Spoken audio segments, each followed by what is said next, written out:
What would you do if 200 Comanche warriors circled your barn in the dead of night? Would you reach for your rifle, run for your life, or would you walk outside with your hands raised because deep down you knew this all started with a bowl of stew? This is not just a story about the Wild West. It's about one man, one little girl, and one decision that nearly sparked a war, or saved a nation from one. But before the war drums beat, before the arrows were drawn, we need to go back 24 hours earlier, back to a quiet Texas morning somewhere between Amarillo and nowhere. That's where we find Thaddeus Bear Mallister, a rancher with calloused hands and a heart he's tried hard to harden. He's fixing a broken fence post, minding his own business, when a small figure stumbles across his land. A child. Alone, barefoot, dressed in torn Comanche garments, starving. Every voice in Bear's head tells him to walk away. It's safer, smarter, the kind of thing a man out here is expected to do. But Bear doesn't walk away. He walks toward her. And in that one step, just one, he sets in motion a chain of events that will bring 200 armed warriors to his door by nightfall. This is a story about honor, mercy, and the unbearable weight of doing the right thing when the whole world is watching you do the wrong one. Stay with me, because the choices made in this tale will force you to ask yourself a question that no man or woman can ignore. What would you have done? Let's begin, because sometimes the smallest act of kindness becomes the loudest echo of peace. The sun hadn't yet reached its highest point, but the heat was already clinging to the land like a second skin. Bear Mallister was alone, as he preferred tightening the last post on a barbed wire fence that had given up on its duties sometime during the night. His shirt was soaked through. His back ached. But the rhythm of ranch work had a strange way of silencing the mind. That is, until the stillness broke. A flicker of movement just beyond the creek. He squinted into the sunlight, hand raised to shade his eyes. There, stumbling across the dry brush and dirt, was a small figure, too small to be grown, too alone to be safe. Bear set down his hammer slowly. A child, maybe 8, maybe younger, dressed in tattered buckskin, the kind worn by Comanche families out on the plains. Her tiny frame wobbled with each step like hunger itself was pulling her down. Her lips were cracked, her eyes too big for her face, and yet somehow she was still walking toward his creek, toward his land, toward him. Bear had lived his whole life near that invisible line between rancher and raider, settler and native. He'd heard the stories. Everyone had. Some were true. Most were drenched in fear. His neighbors wouldn't have hesitated. They'd have reached for their rifles before their reason. But Bear had always seen things differently. Maybe it was because he'd known loss early. Maybe it was the picture of his own son, long gone, tucked in the lining of his coat. Or maybe it was something simpler, something older. He saw a child. Not an enemy. Not a threat. Just a child.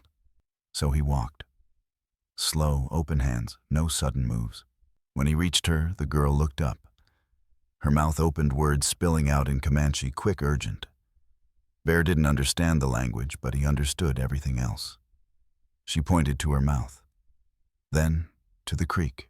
She was starving, dying. Bear didn't speak. He just knelt and lifted her into his arms. She didn't resist. There was barely anything to resist. She weighed less than the saddle he kept in the barn. Her body trembled in his grasp. Fear, hunger, exhaustion, all colliding inside her, like a storm too heavy for someone that small to carry. By the time they reached the cabin, she was nearly unconscious. Bear laid her gently in his one chair and turned to the stove. There was still stew from last night. Bread he'd baked that morning. Water cool from the well. She didn't speak when he handed her the bowl. But her eyes, those deep, haunted eyes, held something that felt like gratitude. Or maybe just relief. He didn't ask where she came from. He didn't ask who she was. He just gave her what he could. But as the child ate and her strength began to return, Bear noticed the beads around her neck, the kind you don't find by accident. The kind that belonged to the bloodline of a chief, and the kind that turned mercy into danger in the blink of an eye. The child ate like someone who hadn't seen food in days, because she hadn't. Each spoonful of stew disappeared as quickly as Bear could refill the bowl, and the crust of bread he offered was gone in 2 careful bites. Still, she didn't speak. Not in English, anyway. Her eyes stayed on the floor even as her body settled into the chair like it finally believed it was safe. But Bear knew better than to trust silence, especially the kind that wrapped itself around you like a blanket soaked in fear. He busied himself near the stove, pretending not to stare.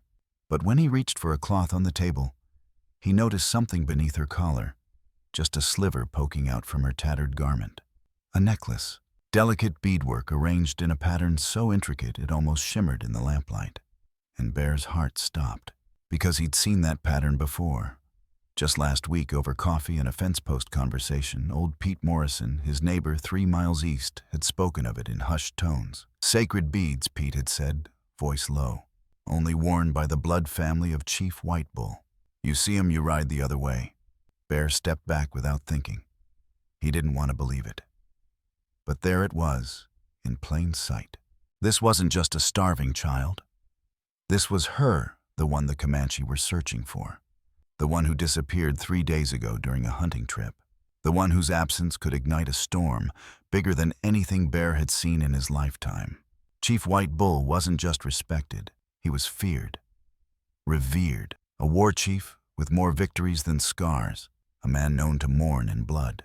Bear's breath caught as he looked at the girl again. Her hands had stopped shaking. Her face, still drawn, held a kind of peace now.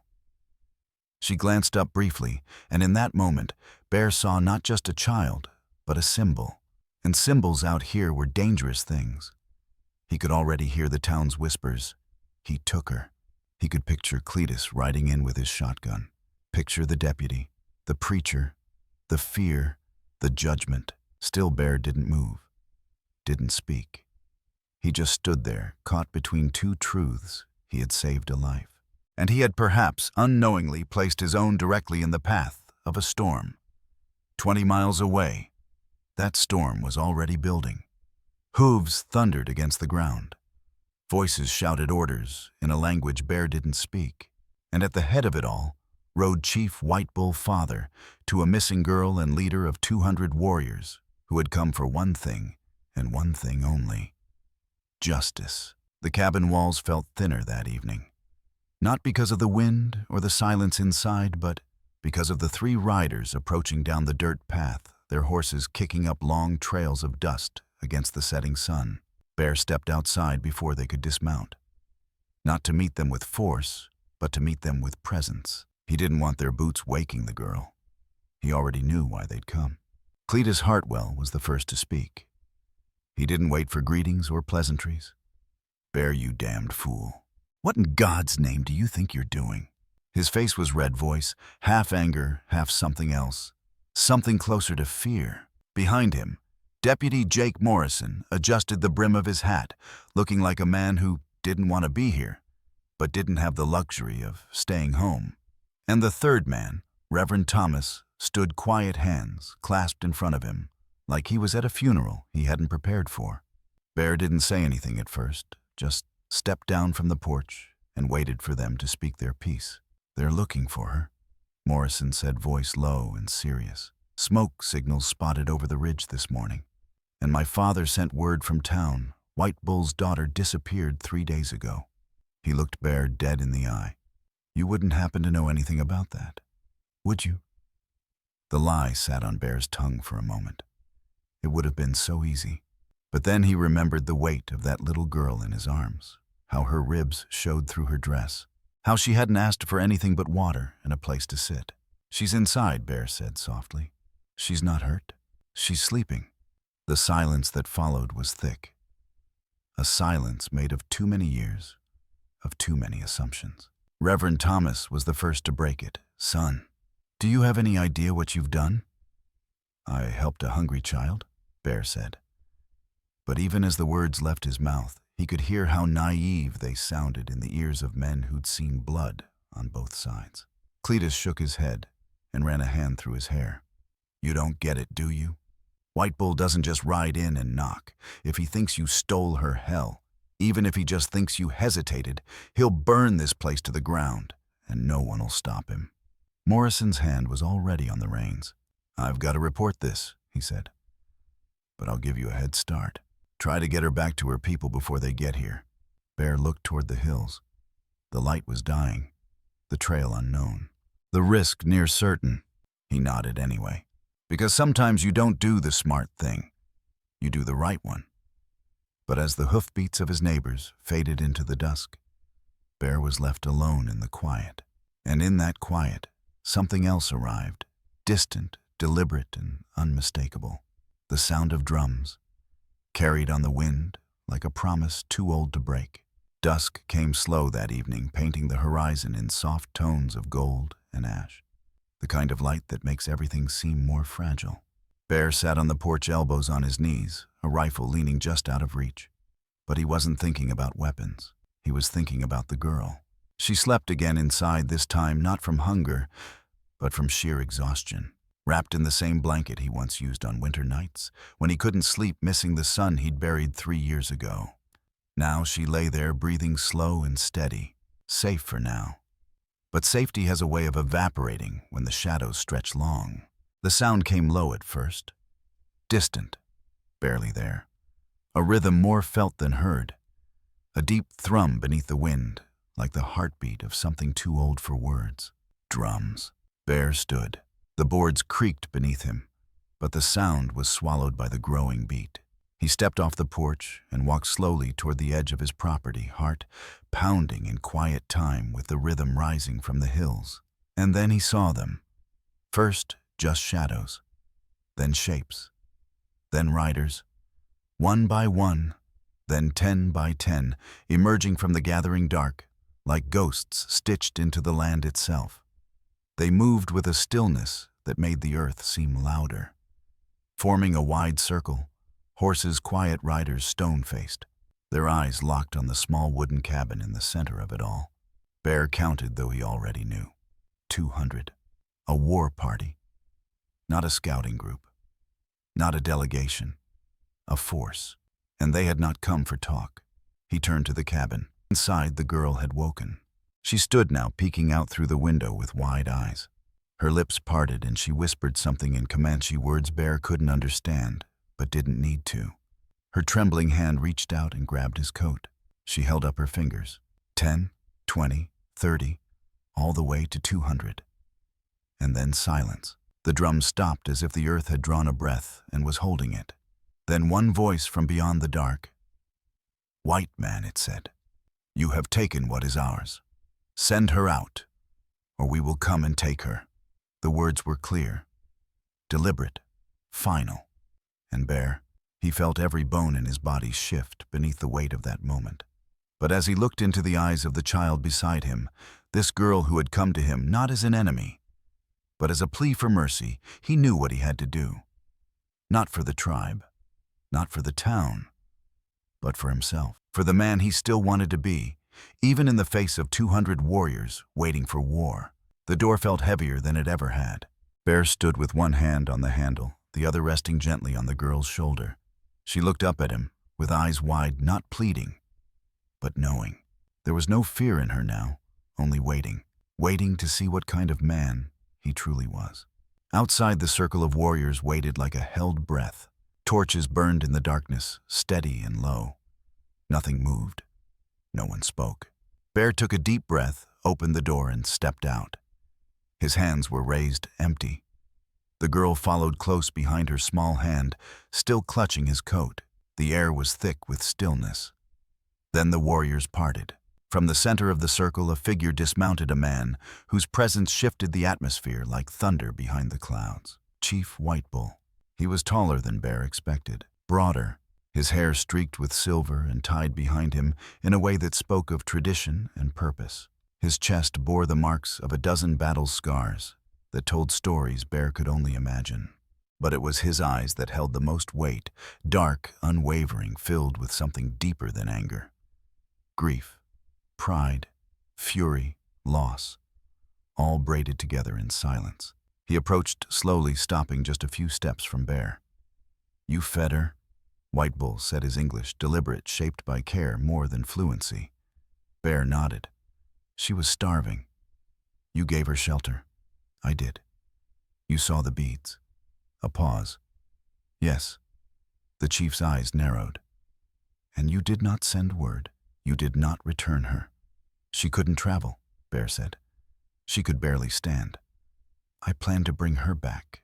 I just didn't get the chance. Silence again. Around them, warriors shifted slightly in their saddles. The mood was balancing on a thread. One wrong word could snap it. You think mercy erases danger? White Bull asked, not unkindly, but with the weight of generations behind him. You think kindness washes away the line between thief and savior? Bear looked him in the eye. No, he said, but I couldn't leave a child to die, even if it meant you might kill me for it. The girl stepped forward, then her small body standing between the two men. She pointed to Bear, then to herself, then placed her hand over her heart. White Bull watched her closely. Then, without turning his gaze away, he said quietly, She is the only one I have left. I lost mine too, Bear whispered. Their eyes met father to father, not as enemies, but as men who understood what it meant to carry love that had nowhere left to go. And in that fragile, flickering moment, something unspoken passed between them. Not forgiveness, not yet, but the thinnest thread of understanding. A thread that would soon be tested by fire pride, and a warrior with something to prove. The air between them hung heavy, two men, two histories, and one fragile truth balancing in the silence. Chief White Bull had not given the signal. Not yet. But Bear could feel it in the eyes of the warriors around him. Restlessness, doubt, the weight of tradition pressing hard on patience. Then the girl stepped forward. Just a few feet. Just enough to place herself firmly between Bear and her father. She looked up at White Bull, this man the world feared, whose voice could summon vengeance and whose silence could seal fate. And she began to speak. At first, Bear understood nothing. The words were Comanche, quick, breathless, full of urgency. But he didn't need a translation. Her hands were gesturing, her voice rising, then softening. She pointed to Bear, to the cabin, to her own chest. She was telling her story. White Bull stood unmoving, but his eyes never left her. His jaw clenched once. Then again, the warriors nearby began to shift, listening closely. Finally, White Bull spoke not to her but to the crowd. She says the storm came suddenly, that she wandered for 2 nights. No food, no fire, no hope. His voice was steady, though something in it had softened.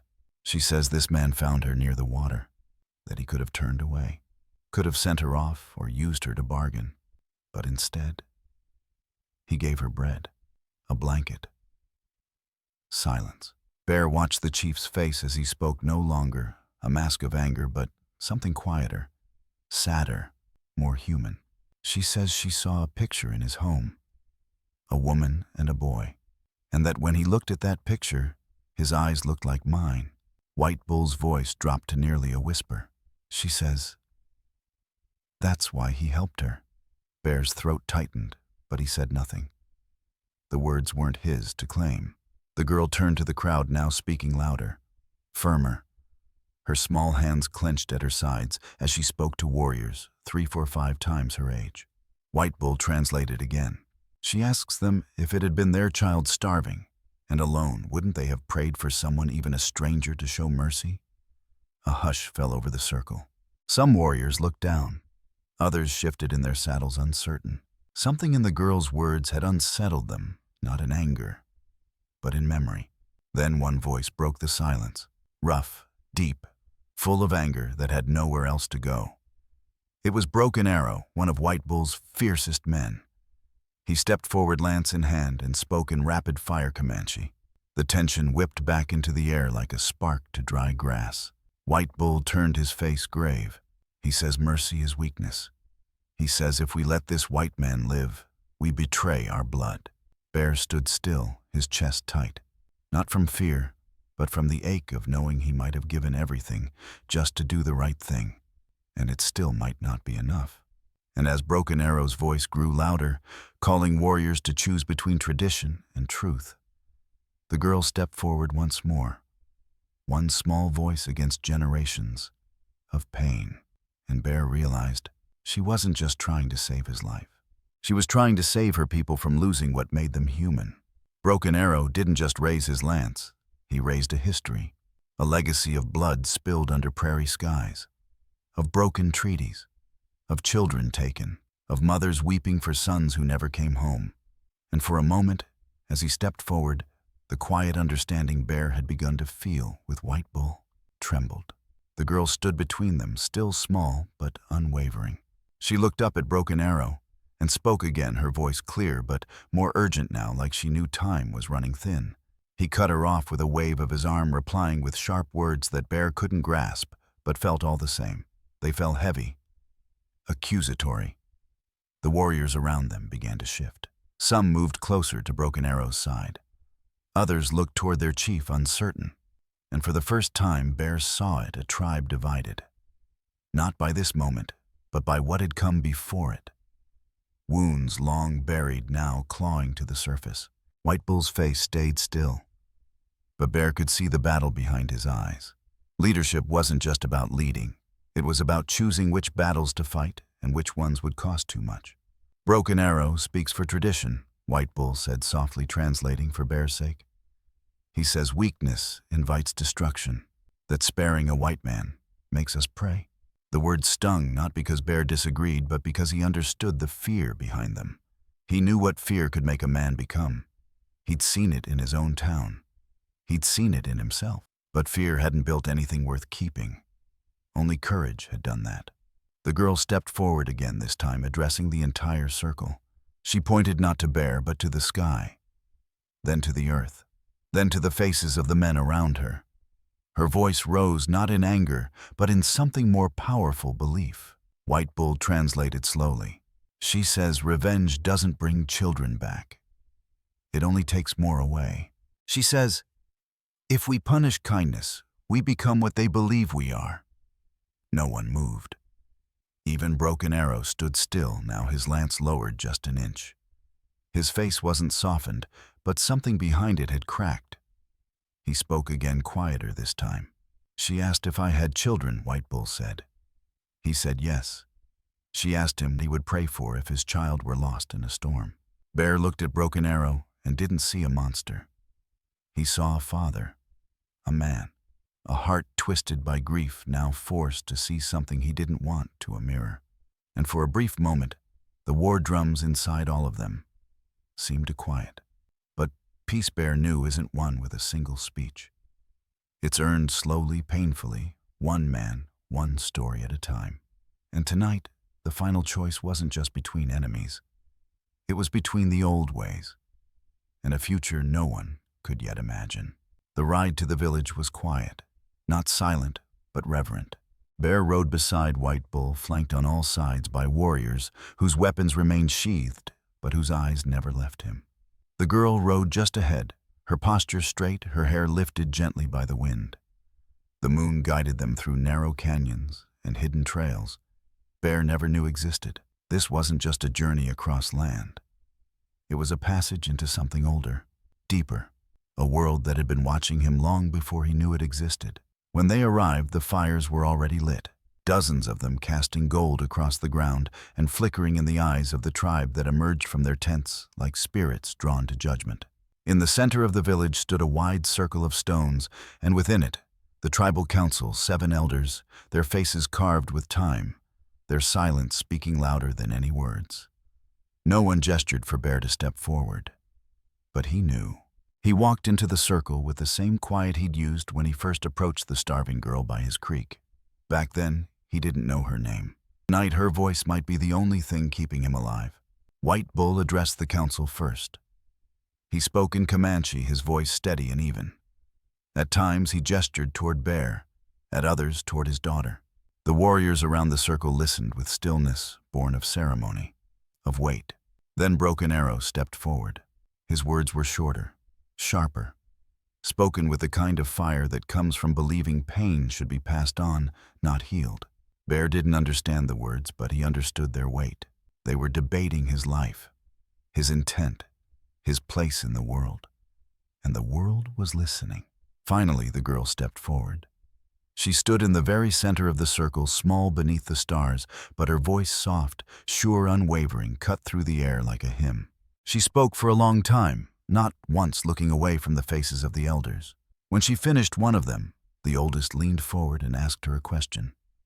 Only one. Her answer was immediate. White Bull turned to Bear, his voice quieter now. He asked if she truly believes you would risk your life again for a Comanche child, knowing the cost. Bear's breath caught, and she said yes. The council murmured among themselves in low voices. The fire cracked once, sending a spark into the night sky. Then the white-haired elder stood. He spoke just a few words. White Bull translated slowly. He says, "The spirits have tested us tonight, not with war, but with mercy, and he believes you passed." Bear closed his eyes, not in triumph, but in relief. But before the fire could fade, the elder raised one final condition, a promise. And as Bear listened, he realized this trial wasn't just about whether he would live, but what kind of life he would be allowed to lead from this night forward. The elder's voice fell silent, but the weight of his words lingered in the air like smoke from the sacred fire. Bear stood still, barely breathing, as White Bull turned toward him once more.